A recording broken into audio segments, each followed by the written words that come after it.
Halo teman-teman, selamat datang kembali di Batalion 12, ruang pembahasan politik dan militer.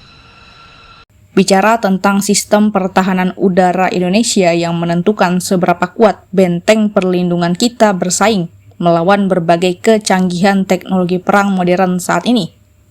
Sudah mampukah sistem pertahanan udara Indonesia mendeteksi ancaman dari sebuah jet tempur siluman? Ataukah pesawat hantu itu bisa melintas begitu saja tanpa diketahui ketika memasuki wilayah udara Indonesia? Sebelum menjawab pertanyaan tersebut, kita harus memahami terlebih dahulu bagaimana sebenarnya cara kerja pesawat siluman.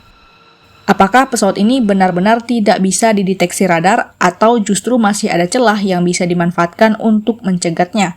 Yuk kita bahas. Banyak orang mengira pesawat siluman memiliki teknologi yang membuatnya benar-benar menghilang dari radar. Padahal kenyataannya nggak kayak gitu, bos. Stealth bukan berarti tidak terlihat. Teknologi ini hanya membuat pantulan gelombang radar menjadi sangat kecil sehingga jarak deteksi lawan menjadi jauh lebih pendek. Cara kerja radar sendiri sebenarnya cukup sederhana. Radar memancarkan gelombang radio ke udara ketika gelombang tersebut mengenai sebuah objek, sebagian energinya akan dipantulkan kembali. Dari pantulan itulah radar mengetahui keberadaan sebuah pesawat. Nah, pesawat siluman dirancang agar pantulan tersebut tidak kembali ke radar.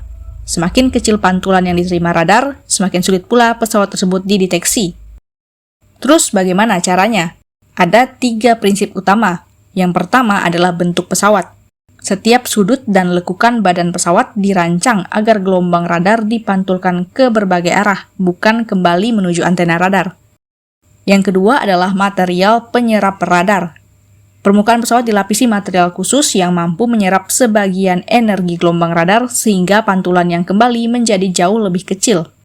Yang ketiga adalah pengurangan jejak panas. Mesin jet menghasilkan suhu yang sangat tinggi. Karena itu pesawat siluman juga dirancang untuk mengurangi emisi panas agar lebih sulit dideteksi sensor inframerah maupun rudal pencari panas. Dan disinilah persaingan teknologi menjadi semakin menarik. Kalau memang pesawat siluman sehebat itu, mengapa beberapa negara masih mengklaim mampu mendeteksinya? Jawabannya sederhana, karena teknologi radar juga terus berkembang. Beberapa negara kini mengembangkan radar frekuensi rendah, jaringan radar terpadu, sensor inframerah hingga sistem pertahanan udara yang bekerja secara bersamaan. Bahkan Iran beberapa kali mengklaim mampu melacak keberadaan pesawat siluman yang beroperasi di sekitar wilayahnya. Terlepas dari benar atau tidaknya klaim tersebut, satu hal yang pasti, hingga hari ini tidak ada teknologi yang benar-benar sempurna. Persaingan antara teknologi stealth dan teknologi radar masih terus berlangsung. Nah, sekarang kita kembali ke pertanyaan awal. Kalau suatu hari sebuah jet tempur siluman memasuki wilayah udara Indonesia, apakah sistem pertahanan udara Indonesia mampu menghalaunya? Jawabannya bisa ya, bisa tidak. Loh, kok gitu? Keberhasilan akan bergantung pada banyak faktor. Mulai dari jenis pesawat siluman yang digunakan, jalur penerbangannya, hingga radar dan sensor apa saja yang dimiliki Indonesia. Contohnya pada Perang Iran dan Amerika, di mana jet siluman milik Amerika berhasil masuk dan menyerang fasilitas strategis Iran. Dalam operasi tersebut, Amerika tidak hanya mengandalkan teknologi siluman dari pesawat tersebut, namun tetap menggunakan strategi tempur, yaitu mencari jalur yang jauh dari jangkauan radar Iran. Hal ini menunjukkan bahwa pesawat siluman sekalipun tetap menghindari sensor radar. Indonesia sendiri tidak hanya mengandalkan satu radar. Sistem pertahanan udara Indonesia terdiri dari jaringan radar darat, pusat komando, pertahanan udara, pesawat tempur siaga hingga sistem rudal pertahanan udara yang saling terhubung. Dengan catatan yang mengendalikannya juga harus siaga. Semakin lengkap informasi yang diterima dari berbagai sensor tersebut, maka semakin besar pula peluang sebuah target stealth dapat diketahui lebih awal. Artinya, meskipun pesawat siluman memang jauh lebih sulit dideteksi, bukan berarti mustahil untuk ditemukan.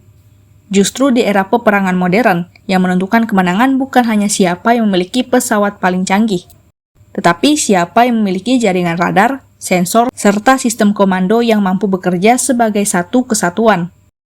Karena itu, di video kali ini mungkin kita sama-sama setuju ya bosku, bahwa Indonesia harus terus memperkuat dan mengupgrade secara berkala sistem pertahanan udaranya dengan berbagai sensor radar yang canggih. Sebab tanpa kemampuan mendeteksi ancaman sejak dini, bahkan pesawat tempur tercanggih sekalipun akan kehilangan sebagian besar keunggulannya. Bagaimana pendapat Sobat Batalion 12? Kita lanjut di kolom komentar.